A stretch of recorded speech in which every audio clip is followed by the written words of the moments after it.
आप देख रहे हैं प्राइम टीवी, सच साहस सरोकार। नमस्कार, मैं हूं मयूरी श्रीवास्तव। आप देख रहे हैं प्राइम टीवी। वक्त हो गया है 4 बजे की 4 बड़ी खबरों का। केंद्र सरकार ने चौंकाने वाले फैसले के तहत संसद का विशेष सत्र बुलाया है। संसदीय कार्य मंत्री प्रहलाद जोशी ने बताया कि संसद का विशेष सत्र 18 से 22 सितंबर तक चलेगा। इसमें 5 बैठकें होंगी। सबसे बड़ा सवाल है कि क्या देश में लोकसभा और विधानसभा चुनाव एक साथ होने वाले हैं। ये सवाल इसलिए क्योंकि सरकार ने शायद एक साथ चुनाव कराने का मूड बना लिया है। दरअसल मोदी सरकार ने संसद का विशेष सत्र बुलाया है। ये सत्र 18 से 22 सितंबर तक चलेगा। बताया जा रहा है कि इस सत्र में एक देश एक चुनाव यानी वन नेशन वन इलेक्शन पर बिल आ सकता है। वहीं इस पर संसदीय कार्य मंत्री प्रहलाद जोशी ने भी प्रतिक्रिया दी है। सुनिए उन्होंने क्या कुछ कहा है। अगर पार्लियामेंट में जब आता है, पार्लियामेंट में चर्चा होगा।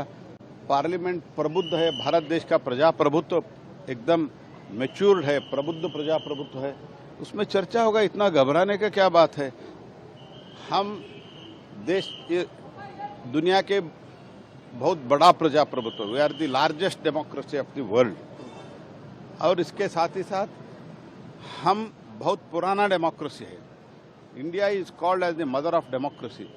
ये मदर ऑफ डेमोक्रेसी में बहुत बार ऐसे, ये तो एवोल्यूशन है। ये डेमोक्रेसी, जहाँ मैं कर्नाटक से आता हूँ, कर्नाटक से 12th सेंचुरी में डेमोक्रेसी था। ऐसे भारत के कई प्रदेशों में democracy 12th century, 11th century, 8th century से डेमोक्रेसी है। ये डेमोक्रेसी भारत में एक एवोल्यूशन है। ये एवोल्यूशन में अभी नया नया जो विषय आता है देश के हित में, उसका तो चर्चा तो करना चाहिए। तो चर्चा करने के लिए कमेटी रचा दिया गया है। तो इसका अर्थ ये नहीं है कि कल से ही हो जाएगा, ऐसे तो हमने थोड़ी कहा है। आप प्रहलाद जोशी को सुन रहे थे। वहीं दूसरी तरफ विपक्ष ने एक देश एक चुनाव के मुद्दे को लेकर सरकार की आलोचना की है। लोकसभा में कांग्रेस के नेता अधीर रंजन चौधरी ने कहा कि एक देश एक चुनाव पर केंद्र सरकार की नीयत साफ नहीं है। अधीर रंजन चौधरी ने कहा कि एक देश एक चुनाव की अभी जरूरत ही क्या है।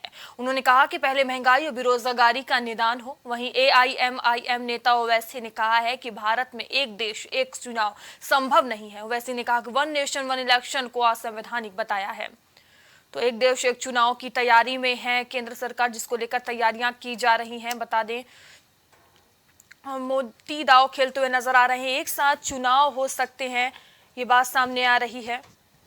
तो अब सबसे बड़ा सवाल है कि क्या 2023 में एक साथ चुनाव होंगे।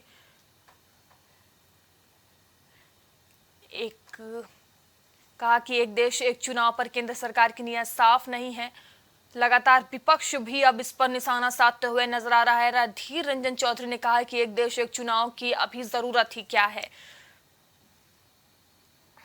वन नेशन वन इलेक्शन की बात सामने आ रही है। बता दें कि वहीं इस पूरे मामले पर अब विपक्ष सरकार की आलोचना करते हुए नजर आ रहा है।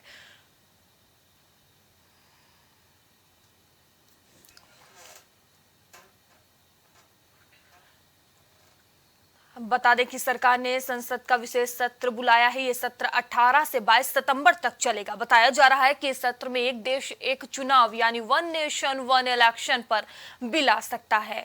वहीं इस पर प्रतिक्रिया भी सामने आ रही है, जहां एक तरफ लगातार विपक्ष इस मामले को लेकर सरकार को अब घेरता हुआ भी नजर आ रहा है। विपक्ष की तरफ से कहा जा रहा है कि पहले महंगाई और बेरोजगारी मुद्दे पर बात हो, उस पर काम हो। अभी वन नेशन वन इलेक्शन की जरूरत ही क्या है। बता दें कि ये विशेष सत्र चलेगा, जिसमें 5 बैठकें होंगी। संसद का विशेष सत्र बुलाया गया है। संसदीय कार्य मंत्री प्रहलाद जोशी ने बताया कि संसद का विशेष सत्र 18 से 22 सितंबर तक चलेगा, जिसमें 5 बैठकें होंगी। और सबसे बड़ा सवाल अब यही खड़ा होता है, क्या देश में लोकसभा और विधानसभा चुनाव एक साथ होने वाले हैं। ये सवाल इसलिए क्योंकि सरकार ने शायद एक साथ चुनाव कराने का मूड बना लिया है।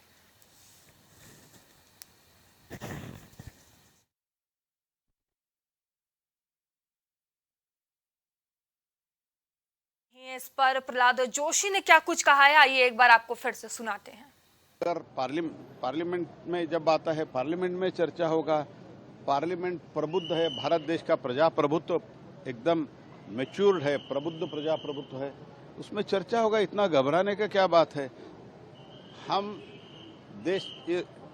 दुनिया के बहुत बड़ा प्रजाप्रभुत्व, we are the largest democracy of the world, और इसके साथ ही साथ हम बहुत पुराना डेमोक्रेसी है। India is called as the mother of democracy. ये मदर ऑफ डेमोक्रेसी में बहुत बार ऐसे, ये तो एवोल्यूशन है। ये डेमोक्रेसी, जहाँ मैं कर्नाटक से आता हूँ, कर्नाटक से 12th सेंचुरी में डेमोक्रेसी था। ऐसे भारत के कई प्रदेशों में democracy 12th century, 11th century, 8th century से डेमोक्रेसी है। ये डेमोक्रेसी भारत में एक एवोल्यूशन है। ये एवोल्यूशन में अभी नया नया जो विषय आता है देश के हित में, उसका तो चर्चा तो करना चाहिए। तो चर्चा करने के लिए कमेटी रचा दिया गया है। तो इसका अर्थ ये नहीं है कि कल से ही हो जाएगा, ऐसे तो हमने थोड़ी कहा है। फैसले के तहत संसद का विशेष सत्र बुलाया है। बता दें, संसदीय कार्य मंत्री प्रहलाद जोशी ने बताया कि संसद का विशेष सत्र 18 से 22 सितंबर तक चलेगा, जिसमें 5 बैठकें होंगी। सबसे बड़ा सवाल यह है कि क्या देश में लोकसभा और विधानसभा चुनाव एक साथ होने वाले हैं। यह सवाल इसलिए क्योंकि सरकार ने शायद एक साथ चुनाव कराने का मूड बना लिया है। दरअसल मोदी सरकार ने संसद का विशेष सत्र बुलाया। ये सत्र 18 से 22 सितंबर तक चलेगा। बताया जा रहा है कि इस सत्र में एक देश एक चुनाव यानी वन नेशन वन इलेक्शन पर बिल आ सकता है। तो इस बिल को लेकर सरकार पूरी तरह से तैयारी में नजर आ रही है। वहीं वन नेशन वन इलेक्शन पर बिल आ सकता है, ये बात सामने आ रही है। और इस खबर पर अधिक जानकारी के साथ हमारे सहयोगी गौरव श्रीवास्तव हमसे जुड़ चुके हैं। गौरव, सबसे पहले तो ये बताइए, one nation one election committee का क्या मतलब है? कमेटी का यहाँ पर मतलब केवल एक है कि सरकार जब जो भी की बात करें या मोदी की सरकार की बात करें, मोदी सरकार हमेशा शुरुआत से कहती आई है कि वन नेशन वन इलेक्शन हमारे देश के लिए बहुत जरूरी है। और इसकी तर्ज पर लगातार काम करना भी बहुत आवश्यक है, क्योंकि हम लगातार देख रहे हैं कि व्यवस्थाओं को अगर बेहतर करना है तो इस तरह की चीजों को लाना हमारे देश में जरूरी है। क्योंकि चुनाव के समय भी तमाम कुछ खर्चा होता है, उस खर्चे से जनता को निजात दिलाने के लिए, समय को बचाने के लिए इस तरह की चीजें आती रहती है। कहीं ना कहीं इसको लेकर चर्चाएं आम भी चल रही है। वन इलेक्शन, अगर वन नेशन की बात करें तो ये मामला नया नहीं है। मयूरी, इसके पहले भी इसको लेकर तमाम चर्चाएं हुई है। पर होता क्या है, जब चर्चाएं होती है उसके बाद चर्चा एकदम से विराम लग जाता है। पर फिलहाल अभी हम देख रहे हैं कि ये चर्चा फल हो रहा है, यहाँ पर शुरू हो गई है। और इसको देखते हुए लगातार तमाम तरह की चर्चाएं आ रही है और इसको लेकर कमेटी भी बनाई जा रही है। और इसके अलावा इससे अगर हम बात करें, कमेटी की बात करें तो कमेटी जो बनाई जा रही है, इसके साथ साथ वहाँ पर ये भी है कि लोगों ने इसका विरोध जताना भी शुरू कर दिया है। और इसको लेकर लगातार ये भी कहा जा रहा है कि ये जो नेशनल वन इलेक्शन है, बीजेपी का एजेंडा है और जिसको लेकर बीजेपी अपनी तानाशाही इसको लेकर रवाना कर। गौरव, एक देश एक चुनाव से क्या फायदा होगा और सरकार के लिए कितनी बड़ी चुनौती होगा इसे लागू करना? देखिए, एक नेशन एक चुनाव से, एक देश एक चुनाव से अगर फायदे की बात करें मयूरी, तो यहाँ पर फायदा सरकार को भी है, फायदा जनता को भी है। हालांकि इसको लेकर तमाम तरह गतिरोध है, क्योंकि जहाँ पर इलेक्शन हो चुका है, तो जहाँ पर लंबा कार्यकाल बाकी है, वहां पर कितने चुनाव कराएंगे। अगर बात करें तो यहाँ पर जो विकल्प है वो ये हो सकता है कि हम इन चुनाव को 2 चरणों में करा सकते हैं। जहाँ पर कार्यकाल समाप्त होने वाला है वहां पर एक साथ हो जाए, जहाँ पर बाद में समाप्त होने वाला है वहां पर एक साथ हो जाए, ऐसा कर सकते। पर क्योंकि यहाँ पर बात वन नेशन वन इलेक्शन की हो रही है, तो निश्चित रूप से यहाँ पर जो व्यवस्था है उनको लिए बिल्कुल सबसे भी इसीलिए बुलाया गया है कि चर्चाएं किस तरह करेंगे, इसको विकल्प किस तरह करेंगे। क्योंकि अगर यहाँ पर बात करें जनता की और सरकार की, तो यहाँ पर चुनावी खर्च भी यहाँ पर बचेगा और निश्चित रूप से यहाँ पर जनता को भी लाभ होगा। क्योंकि यहाँ जनता भी हमेशा ये सोचती है कि उनके जो गाड़ी टैक्स की कमाई का पैसा यहाँ पर बर्बाद ना हो, वो उसी की कमाई रहे कि यहाँ पर सरकार वन नेशन वन इलेक्शन की यहाँ पर बात कर रही है। और निश्चित रूप से अगर हम बात करें तो पहले भी कई देशों पर यह फॉर्मूले चल रहे हैं। जर्मनी, हंगरी, दक्षिण Africa, Indonesia, Spain, Albania, Poland जैसे तमाम देशों में वहां पर वन नेशन वन इलेक्शन का फॉर्मूला लगा हुआ है। हालांकि अगर हम बात करें तो भारत में भी इस व्यवस्था के तहत चुनाव हो चुके हैं। अगर बात करें 1952 का, 57 का, 62 का, 67 का चुनाव, और देखा है तो एक लोकसभा का चुनाव हुआ था और विधानसभा के चुनाव हुए थे। तो हमारे देश में भी इस व्यवस्था के तहत चुनाव हो चुके हैं। और अगर इस व्यवस्था को दोबारा शुरुआत करने का प्रयास किया जा रहा है तो मेरे ख्याल से यहाँ पर कोई दिक्कत नहीं है, क्योंकि आप खर्चा भी बचेगा, समय भी बचेगा और जो मेहनत है वो भी बच्ची नजर आएगी मयूरी। गौरव देखिए, कहा जा रहा है कमेटी के गठन के बाद नोटिफिकेशन जारी होगा, क्यों अहम हो जाता है ये नोटिफिकेशन?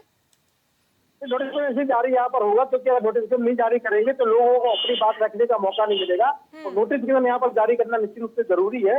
और नोटिफिकेशन अर्थ ये है कि हम आपसे संवाद स्थापित कर रहे हो, हम आपको इस बारे में जानकारी दे रहे थे। कोई भी नीति लाई जाती है, कोई भी व्यवस्था लाई जाती है तो उस पर नोटिफिकेशन जरूर जारी होता है और निश्चित रूप से नोटिफिकेशन के माध्यम से तमाम चीजें सामने स्पष्ट की जाएंगी। मयूरी गौरव देखिए, इस पूरे मामले पर विपक्ष लगातार हमलावर नजर आ रहा है। विपक्ष का कहना है कि बेरोजगारी महंगाई पर बात हुआ, अभी जरूरत ही नहीं है वन नेशन वन इलेक्शन की। जी देखिए, यहाँ पर विपक्ष के अपने अपने राज है और विपक्ष का कहना यही है कि सरकार यहाँ पर मुद्दों को भटकाने के लिए इस तरह की तमाम बातों को करती है। कभी यूसीसी यानी यूनिफॉर्म सिविल कोड की बात करने लगती है, कभी वन नेशन वन इलेक्शन की बात करने लगती है। पर सरकार यहाँ पर बेरोजगारी, गरीबी, स्वास्थ्य, तमाम जैसी सुविधाओं पर बात करना नहीं चाहती, मुद्दों पर चर्चा नहीं करना चाहती है। तो विपक्ष का अपना राग यहाँ पर है। पर निश्चित रूप से अगर वन नेशन वन इलेक्शन की यहाँ बात हो रही है जिसको तो हमारे तमाम देशों में लागू है, इसके अलावा हमारे देशों में भी 1952, 57, 62 के चुनाव भी वन नेशन वन इलेक्शन के तहत हुए था। तो निश्चित रूप से यहाँ पर कोई गुरेज नहीं होना चाहिए। निश्चित रूप से अगर ये पद्धति अच्छी है और देश को समय बचाने के लिए, चुनावी खर्च पहुंचाने के लिए बेहतर परिणाम सामने आ रही है, उस पर भी एक सख्त चर्चा होनी जरूरी है। उसके लिए शायद विशेष सत्र भी बुलाया जा रहा है। जी धन्यवाद गौरव, हमसे जुड़ने के लिए तमाम जानकारियों के लिए।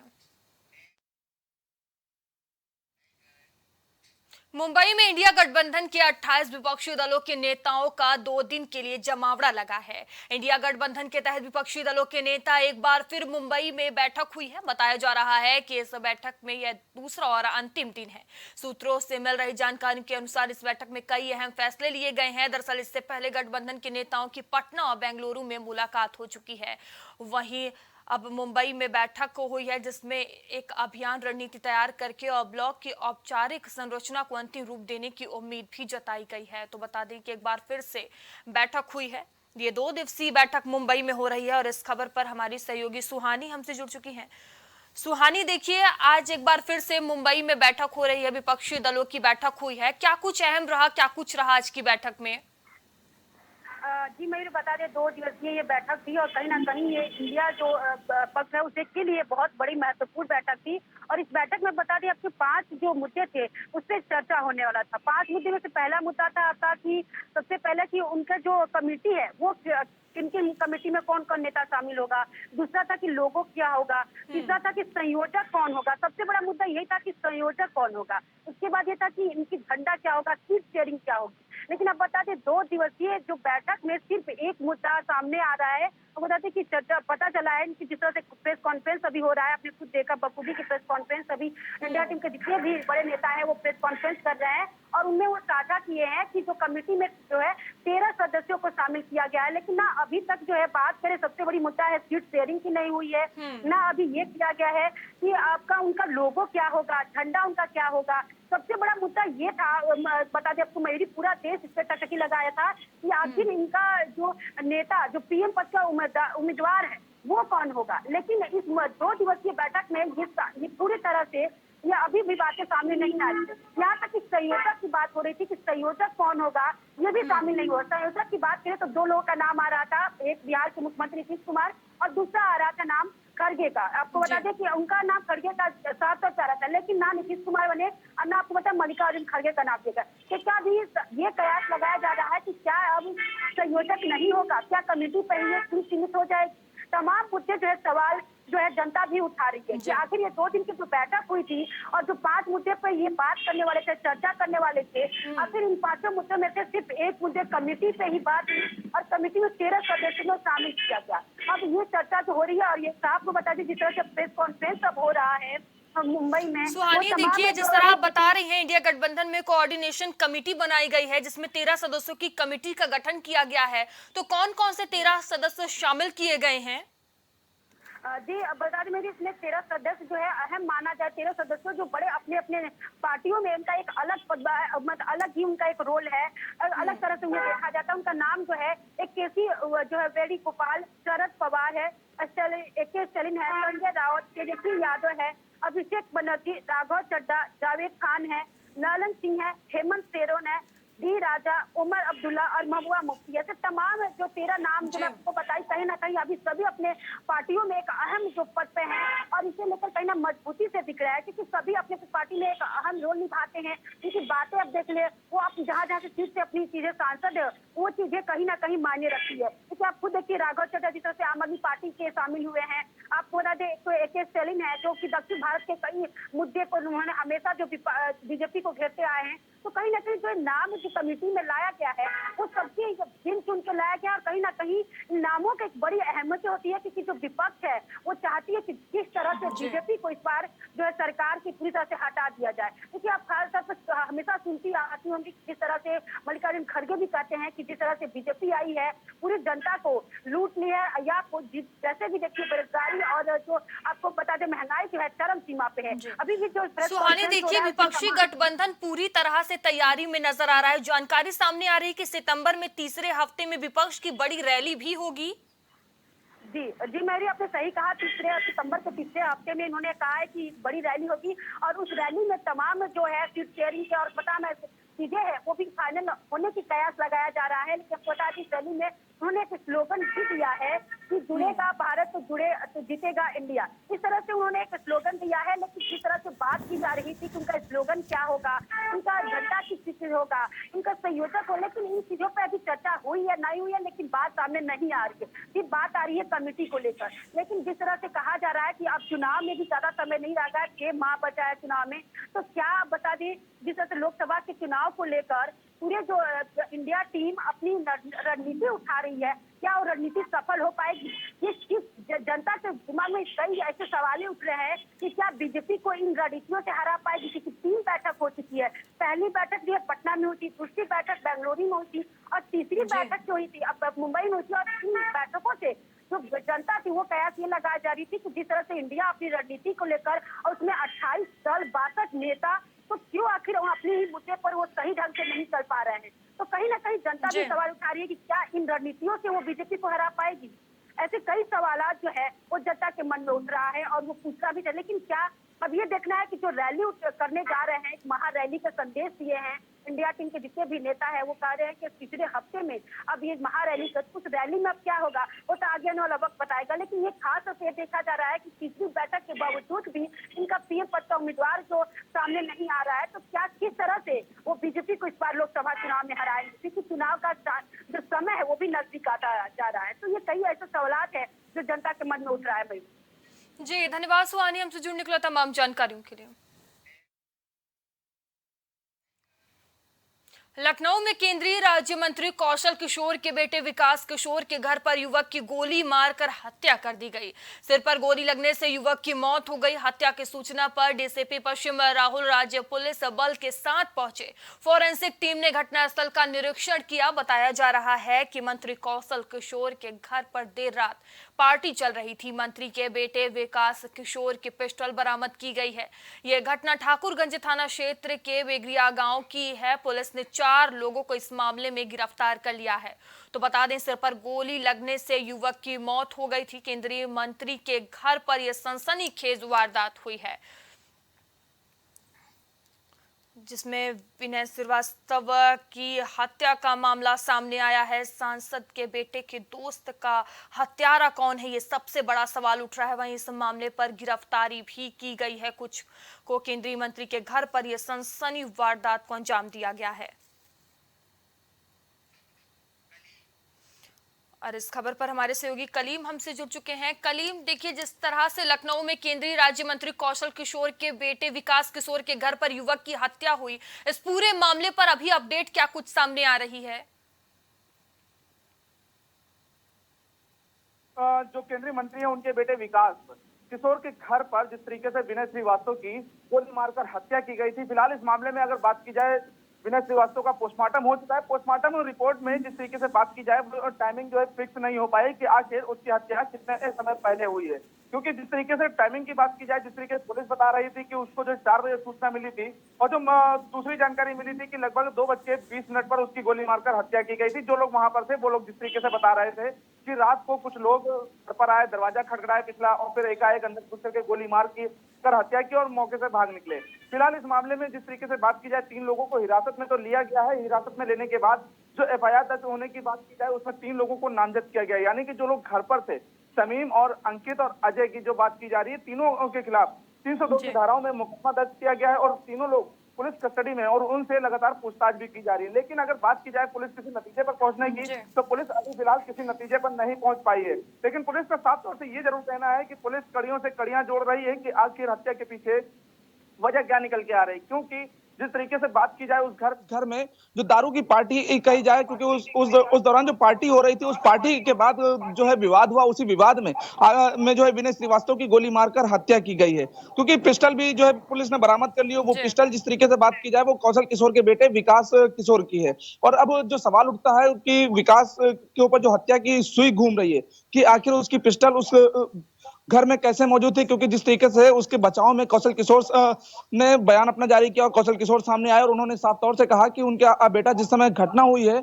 उस समय उनका बेटा लखनऊ में ना होकर के वो दिल्ली में था। और इसके बाद उसकी एक फ्लाइट की फोटो वायरल हुई और जो टिकट था वो वायरल किया गया कि हाँ उनका जो बेटा है वो लगातार वहीं था। लेकिन जो सवाल है, क्योंकि 120B का मुलजिम सीधा सा जो विकास किशोर है वो भी बन रहा है, क्योंकि उसकी पिस्टल का इस्तेमाल किया गया है। क्योंकि पिस्टल के साथ जिस तरीके से लापरवाही की गई है, क्योंकि जब बात की जाए कि उस घर में वो रहता नहीं था, कोई भी नहीं था, परिजन नहीं रहते थे, केवल वो खुद रहता था और उसके दोस्त लोग रहते थे। तो दोस्तों के सहारे पिस्टल छोड़ के जाना ये अपने आप में एक बड़ा सवाल खड़ा करता है और लापरवाही भी दर्शाता है। फिलहाल इस मामले को लेकर के जिस तरीके से कौशल किशोर ने अपना बयान जारी किया बचाव में, उन्होंने साफ तौर से कहा कि इस मामले को लेकर के उन्होंने खुद कमिश्नर से बात की है और कमिश्नर इस मामले में जांच कर रहे हैं। लेकिन अब सवाल यह है कि जिस तरीके से हत्या का जो आरोप लगाया गया है, हत्या के आरोपों में अगर बात की जाए, जब उस शव का पोस्टमार्टम हुआ, पोस्टमार्टम के बाद जो परिजन थे उस शव को सड़क पर रख करके प्रदर्शन भी कर रहे थे। क्योंकि जो आरोपियों की गिरफ्तारी की बात की जाए, आरोपी की गिरफ्तारी और उनको आजीवन कारावास की सजा दिलाए जाने की जो बात थी उसको लेकर के लगातार प्रदर्शन कर रहे थे। उसके बाद जो अधिकारी मौके पर पहुंचे थे, अधिकारियों ने किसी तरह उनको आश्वासन दिया और आश्वासन के बाद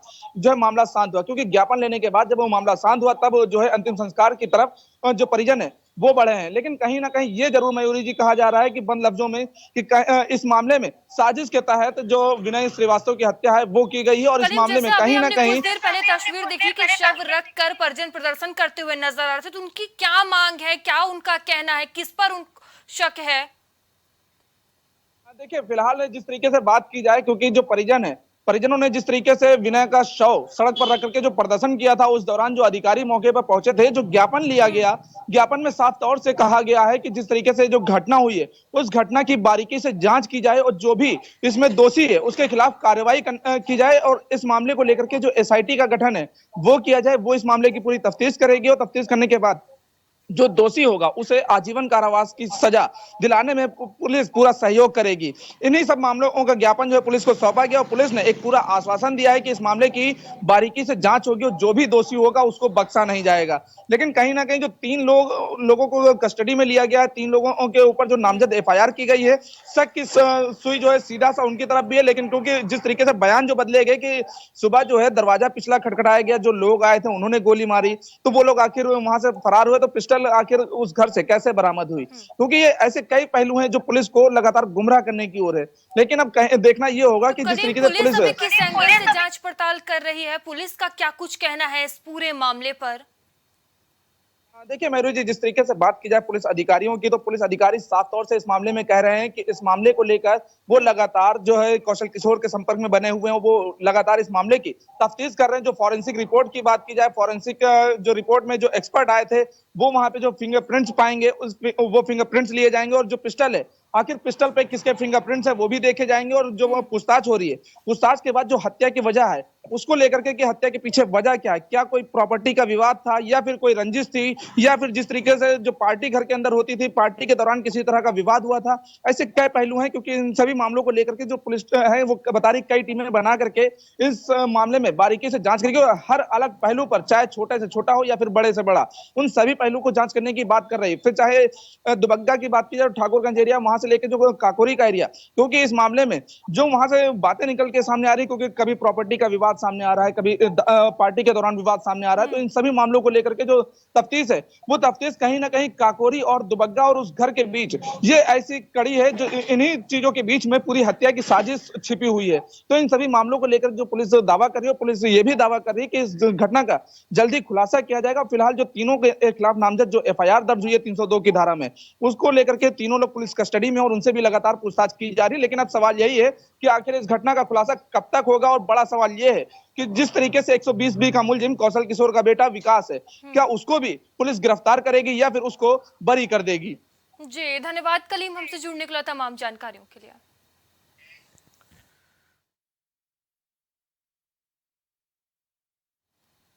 चांद पर सफल लैंडिंग के बाद भारतीय अंतरिक्ष संगठन इसरो अब अंतरिक्ष के और भीतर जाने के लिए तैयार है। इस बार नजर सूरज पर है, जिसके लिए इसरो 2 सितंबर को आदित्य L1 मिशन अंतरिक्ष में लॉन्च करेगा। सूर्य के अध्ययन के लिए भारत के पहले स्पेस मिशन का काउंटडाउन आज से शुरू हो गया है। बता दें, इसरो के अध्यक्ष एस सोमनाथ ने ये जानकारी दी है कि इसरो प्रमुख एस सोमनाथ ने कहा है कि अंतरिक्ष एजेंसी देश के महत्वाकांक्षी सौर मिशन आदित्य L1 का 2 सितंबर होने वाले प्रक्षेपण के लिए तैयारी कर ली है और इसके प्रक्षेपण की उल्टी गिनती आज से शुरू हो गई है।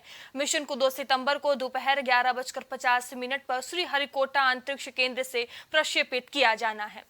तो बता दें कि चांद के बाद अब सूरज की बारी है। बता दें, कल मिशन आदित्य L1 की लॉन्चिंग होनी है, जिसको लेकर इसरो की तरफ से बयान दिया गया है, जिसमें उन्होंने कहा है कि तैयारी पूरी कर ली गई है। कल 11:50 पर इसे लॉन्च किया जाएगा। इस खबर पर हमारे सहयोगी गौरव श्रीवास्तव हमसे जुड़ चुके हैं। गौरव, सबसे पहले बताएं, मिशन आदित्य L1 है क्या जिसकी कल लॉन्चिंग होनी है? बिल्कुल, आदित्य L1 एक मिशन है जो कि इसरो का अगर हम बात करें तो पहला सोलर मिशन है और इसको लेकर निश्चित रूप से बहुत उम्मीदें हैं और इस उम्मीदों के तहत इसका नाम L1 रखा गया है और L1 इसलिए रखा गया है। अगर बात करें तो जो सूर्य से पृथ्वी की जो दूरी है उसके बीच में एक L1 पॉइंट होता है, उस गुरुत्वाकर्षण शक्ति के अलग होता है और यहाँ पर स्थिर रहकर सूर्य का अवलोकन किया जा सकता है। और अगर दूरी करें, इसकी बात करें मयूरी, तो लगभग 15 लाख किलोमीटर फिलहाल पृथ्वी से इसकी दूरी है, जहाँ पर स्थापित किया जाएगा हमारा ये सैटेलाइट और ये अवलोकन करेगा पृथ्वी जो सूर्य की तमाम व्यवस्थाओं की, चाहे हम सौर ऊर्जा की बात करें, चाहे एसएमई की बात करें और चाहे सूर्य व्यवस्थाओं को लेकर तमाम जो तरह के जो कयास लगाए जाते हैं उसकी बात करें, तो निश्चित रूप से बेहतर मिशन है। और अगर बात करें इस मिशन की तो एक कल लगभग 11:50 पर श्रीहरिकोटा सतीश धवन स्पेस सेंटर से यहाँ पर लॉन्च किया जाएगा। इसकी तैयारियां पूरी कर ली गई हैं और अगर बात करें तो बहुत अत्याधुनिक व्यवस्थाओं से लैस है और 7 पैलोड इसमें लगाए गए हैं, जिससे कि बेहतर तरीके से परिणाम सामने ला सके। और अगर बात करें कि कब तक ये L1 कक्षा में पहुंचे, क्योंकि L1 यहाँ पर एक कक्षा है जो सूर्य पृथ्वी के बीच में गुरुत्वाकर्षण शक्ति जो शक्ति है उससे अलग है, वो वहां पर स्थिर होकर ये सूर्य का बेहतर तरीके से अवलोकन कर सकता है और निश्चित रूप से इसकी तैयारियां हुई हैं। और लगभग अगर समय की बात करें मयूरी, तो लगभग इसको वहां पर पहुंचने में, L1 कक्षा पहुंचने में लगभग 4 महीने लगेंगे। 4 महीने के बाद ये वहां पहुंच जाएगा। उसके बाद का जो काम है उस काम यहाँ पर शुरू कर देगा। गौरव, कल मिशन आदित्य L1 की लॉन्चिंग हो रही है, इससे ये भारत के लिए कितना महत्वपूर्ण है? इससे भारत को क्या हासिल होगा? देखिए, भारत अगर बात करें तो भारत इससे पहले भी तमाम ऐसे अभियान चलाया है। उसको लेकर निश्चित रूप से भारत ने अंतरिक्ष जो व्यवस्था है उसमें देश का नाम रोशन किया है और इसरो ने कहीं ना कहीं इसको लेकर अब तो तैयारियां पूरी करके रखी है। अगर हम बात करें तो मंगलयान की अगर बात करें तो मंगलयान मिशन भी हमने देखा था, मिशन मंगल उसको बोलते हैं, और मिशन मंगल को भी एक निश्चित समय में बहुत अच्छे तरीके से अच्छी व्यवस्थाओं के तहत वहां पर पहुंचाया था और निश्चित रूप से जो तस्वीरें मंगल की आई थी वो भी हमको आश्वस्त और उम्मीदों से भरी थी और निश्चित रूप से बड़ी छलांग थी जब हमने मिशन मंगल पूरा किया था। उसके बाद से हमने अभी हाल में ही जो चंद्रयान 3 वहाँ लॉन्च किया है, जो कि वहां पर बहुत सकुशल तरीके से लैंड हुआ है और चंद्रमा की वहां पर उतरकर तमाम तरह की जो साक्ष्य है, तमाम तरह की जानकारियां हैं वो यहाँ मुहैया करा रही है। और निश्चित रूप से L1 जो आदित्य L1 जो एक भारत का पहला सोलर मिशन है, इसके माध्यम से भी भारत को तमाम उम्मीदें रहेंगी और इस निश्चित रूप से अंतरिक्ष इतिहास में एक बेहतर परिणाम सामने आएगा, क्योंकि अभी चंद्रयान से भी तमाम तरह की जानकारियां मिल रही हैं, चाहे वो वायुमंडल को लेकर हो, चाहे वहां के पानी को लेकर हो, चाहे वहां व्यवस्थाओं को लेकर हो, चाहे वहां घनत्व को लेकर हो और चाहे वहां पर तापमान को लेकर हो, क्योंकि ये पहला हमारा चंद्रयान मिशन ऐसा था कि जो कि चंद्रमा के दक्षिण ध्रुव तक पहुंच पाया था। अब तक कोई भी देश दक्षिण ध्रुव तक नहीं पहुंच पाया है।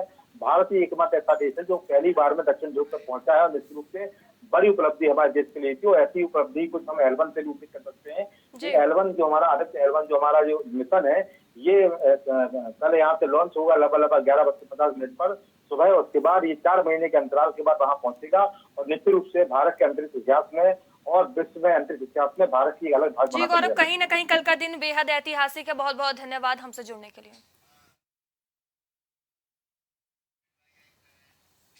चार बजे की 4 बड़ी खबरों में अभी के लिए इतना ही। खबरों का सिलसिला यूं ही जारी रहेगा। बने रहिए प्राइम टीवी के साथ। नमस्कार। कुछ भाव पुष्प। आप देख रहे हैं प्राइम टीवी, सच साहस सरोकार।